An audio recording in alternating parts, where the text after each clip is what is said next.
हाल ही में केंद्रीय मंत्रिमंडल ने juvenile justice care and protection of children act 2015 यानी किशोर न्याय बच्चों की देखभाल एवं संरक्षण अधिनियम 2015 में कुछ बड़े संशोधन को मंजूरी दी है। इस संशोधन के जरिए पहली बार गंभीर अपराध की श्रेणी को अलग से शामिल किया गया है। ऐसे ही बाल संरक्षण के मामले में जिला मजिस्ट्रेट को और ज्यादा शक्तियां दी गई हैं। अब इनके दायरे में बाल संरक्षण गृह आएंगे और बाल कल्याण समितियां CWC भी इनके मातहत चलेंगी। इसके अलावा बाल कल्याण समितियों के सदस्यों की नियुक्ति उनकी शैक्षिक योग्यता, पृष्ठभूमि और सामाजिक स्थिति का आकलन करके ही दी जा सकेगी। साथ ही गोद लेने के नियमों को भी सिंप्लीफाई किया गया है। ये संशोधन वर्ष 2018-19 में राष्ट्रीय बाल अधिकार संरक्षण आयोग द्वारा जारी की गई रिपोर्ट के आधार पर किए गए हैं। इस रिपोर्ट में बताया गया है कि बाल संरक्षण और देखभाल के मामले में हमारे देश में कितने लचर हालात हैं। सरकार की इस पहल के आलोक में आइए बात करते हैं जुवेनाइल जस्टिस एक्ट 2015 की। जानते हैं इसमें क्या कुछ संशोधन किए गए हैं, साथ ही समझते हैं इन कानूनों से जुड़ी बारीकियों और देश में बाल संरक्षण के मैकेनिज्म को। सबसे पहले जान लेते हैं बाल अधिकार संरक्षण के मामले में हमारा संविधान क्या कहता है। भारतीय संविधान में सभी बच्चों के लिए कुछ खास अधिकार सुनिश्चित किए गए हैं। इनमें से कुछ मौलिक अधिकार हैं, मसलन अनुच्छेद 21 क 6 से 14 साल की आयु वाले सभी बच्चों की अनिवार्य और निःशुल्क प्रारंभिक शिक्षा की बात करता है। अनुच्छेद 24 के जरिए 14 साल से कम उम्र के बच्चों को जोखिम वाला कार्य करने से सुरक्षा दी गई है। वहीं अनुच्छेद 39 च बालकों को स्वतंत्र और गरिमामय माहौल में स्वस्थ विकास के अवसर और सुविधाएं मुहैया कराने और शोषण से बचाने के लिए राज्य को उपाय करने के लिए निर्देशित करता है। इसके अलावा भारतीय संविधान में बच्चों को वयस्क पुरुष और महिला के बराबर समान अधिकार भी मिले हुए हैं। अनुच्छेद 14 के तहत विधि के समक्ष समानता का अधिकार, अनुच्छेद 15 के अंतर्गत भेदभाव के विरुद्ध अधिकार और अनुच्छेद 21 के तहत व्यक्तिगत स्वतंत्रता का अधिकार हर बच्चे के मौलिक अधिकारों का भी हिस्सा है। इसके अलावा भारत ने बाल अधिकारों पर संयुक्त राष्ट्र के कन्वेंशन को भी एक्सेप्ट किया है। आपको बता दें कि वर्ष 1989 में संयुक्त राष्ट्र द्वारा वैश्विक स्तर पर बाल अधिकारों को सुनिश्चित करने के लिए संयुक्त राष्ट्र बाल अधिकार अभिसमय यानी convention on the rights of the child अपनाया गया था। इस कन्वेंशन के तहत 18 साल से कम उम्र के हर व्यक्ति को एक बच्चे के रूप में मान्यता दी जाती है। यह कन्वेंशन प्रत्येक बच्चे के नागरिक, राजनीतिक, आर्थिक, सामाजिक और सांस्कृतिक अधिकारों को निर्धारित करता है।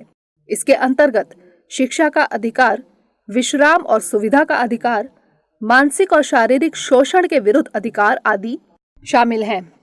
भारत ने 1992 में इस कन्वेंशन पर हस्ताक्षर किए और तब से भारत लगातार इस कन्वेंशन के लक्ष्यों को पाने के लिए कोशिशें कर रहा है।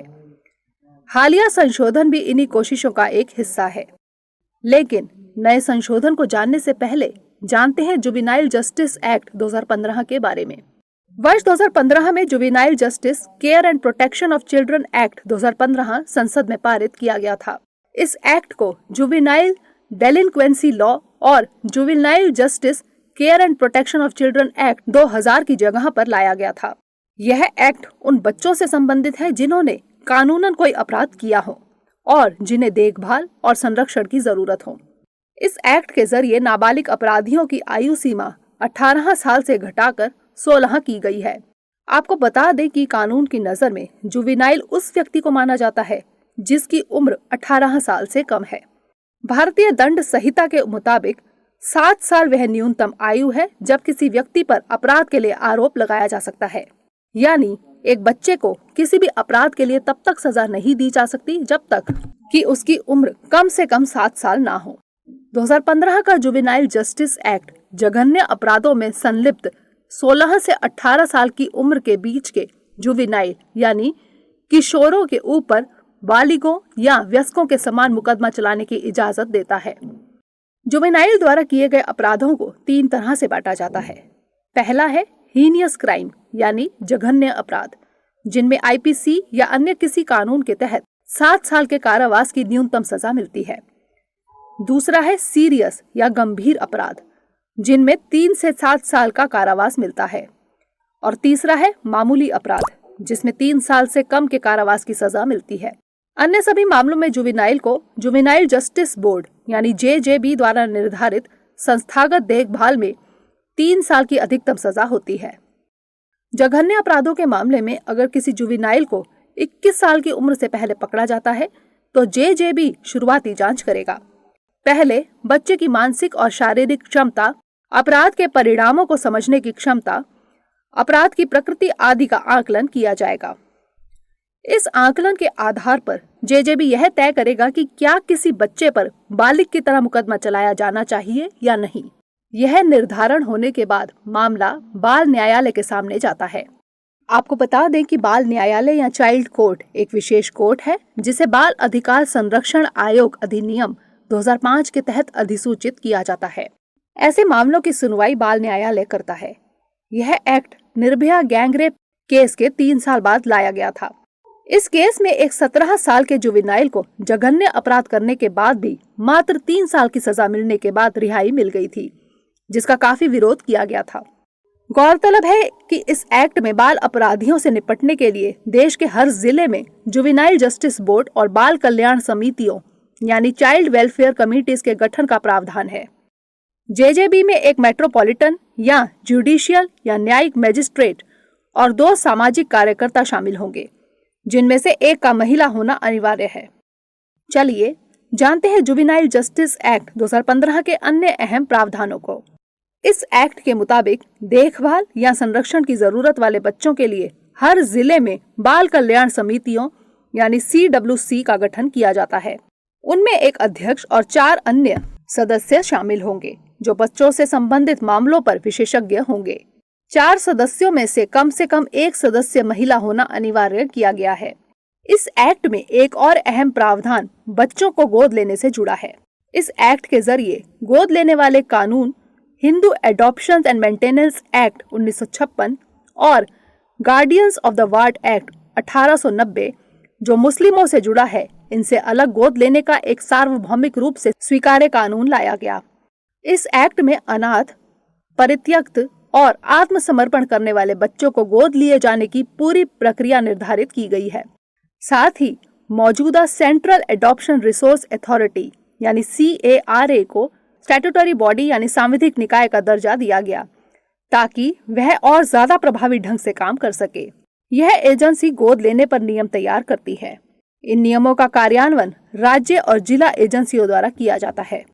अगर कोई बच्चा अनाथ हो जाता है या उसे त्याग दिया जाता है या किसी अपराध की स्थिति में आत्मसमर्पण करता है तो उसे 24 घंटे के अंदर किसी बाल कल्याण समिति के सामने लाया जाता है। इसके बाद 15 दिनों के अंदर बच्चे की एक सामाजिक जांच रिपोर्ट तैयार की जाती है। रिपोर्ट के आंकलन के बाद यह समिति फैसला करती है कि बच्चे को किसी बाल संरक्षण गृह में रखा जाए या उसे किसी को गोद दिया जाए या कोई अन्य ऐसा उपाय किया जाए जो बच्चे के लिए सही हो। इतना ही नहीं, गोद लेने वाले लोगों के लिए कुछ शर्तें रखी गई हैं। मसलन गोद लेने वाले संभावित माता पिता शारीरिक और वित्तीय रूप से सक्षम होने चाहिए। तलाकशुदा या अकेला व्यक्ति बच्चे को गोद ले सकता है। अकेला पुरुष बालिका को गोद नहीं ले सकता। साथ ही अंतर्देशीय गोद लेने के लिए भी प्रावधान किया गया है। इसके अलावा बच्चों के खिलाफ अपराध के लिए इस एक्ट में विभिन्न सजाओं का जिक्र है। मसलन बच्चे के खिलाफ अत्याचार, बच्चे को नशीले पदार्थ देने, बच्चों की खरीद फरोख्त और बच्चे का अपहरण करने जैसे अपराधों के मामले में सजा तय की गई है। किसी बच्चे को नशीला पदार्थ देने पर 7 साल कैद और 1 लाख रुपए तक के जुर्माने का प्रावधान है।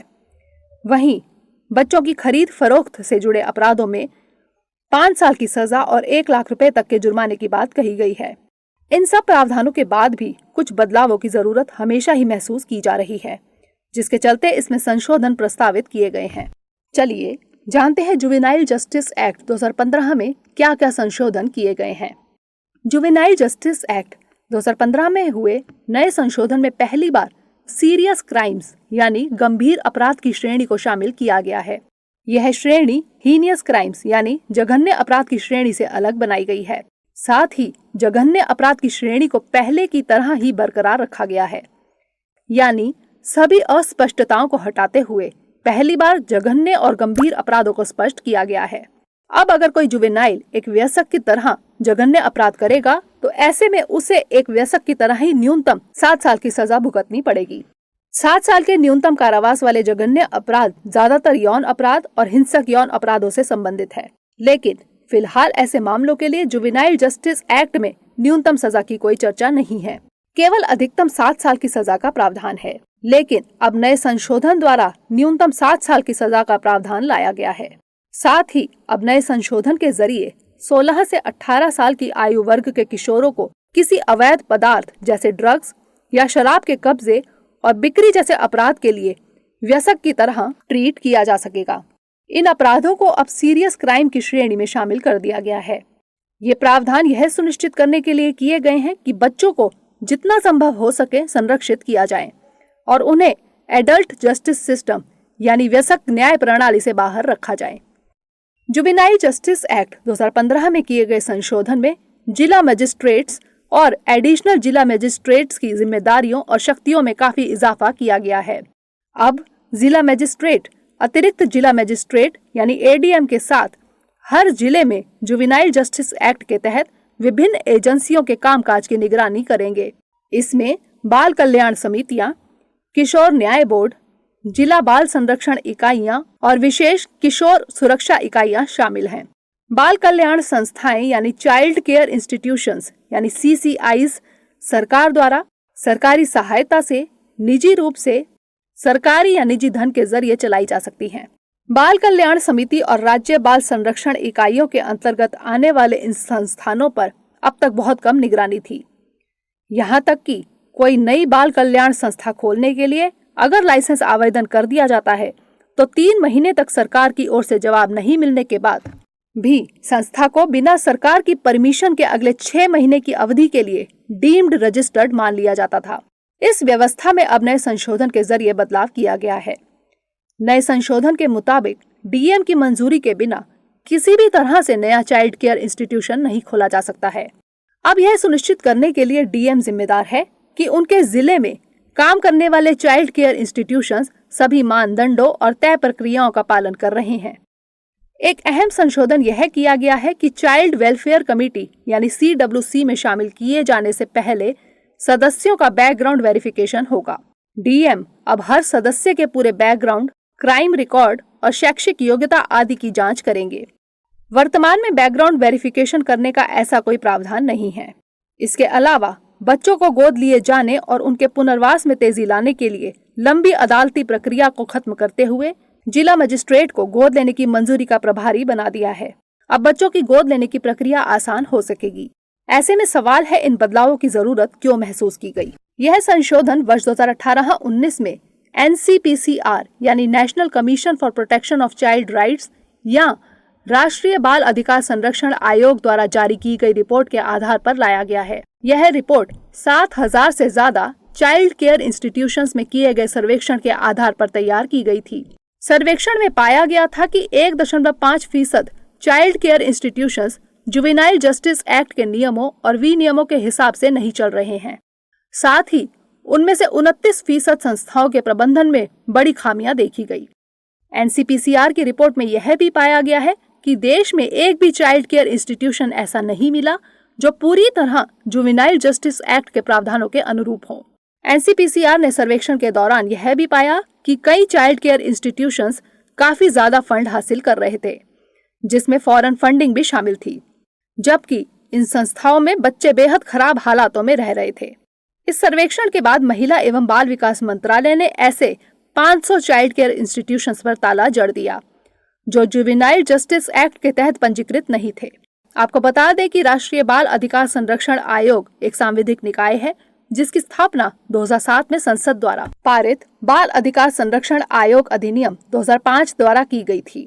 यह आयोग महिला एवं बाल विकास मंत्रालय के अंतर्गत काम करता है। आयोग सुनिश्चित करता है कि सभी कानून, नीतियां, कार्यक्रम और प्रशासनिक तंत्र बाल अधिकारों के अनुरूप हो, जो भारतीय संविधान और संयुक्त राष्ट्र संघ के चार्टर में उपलब्ध है।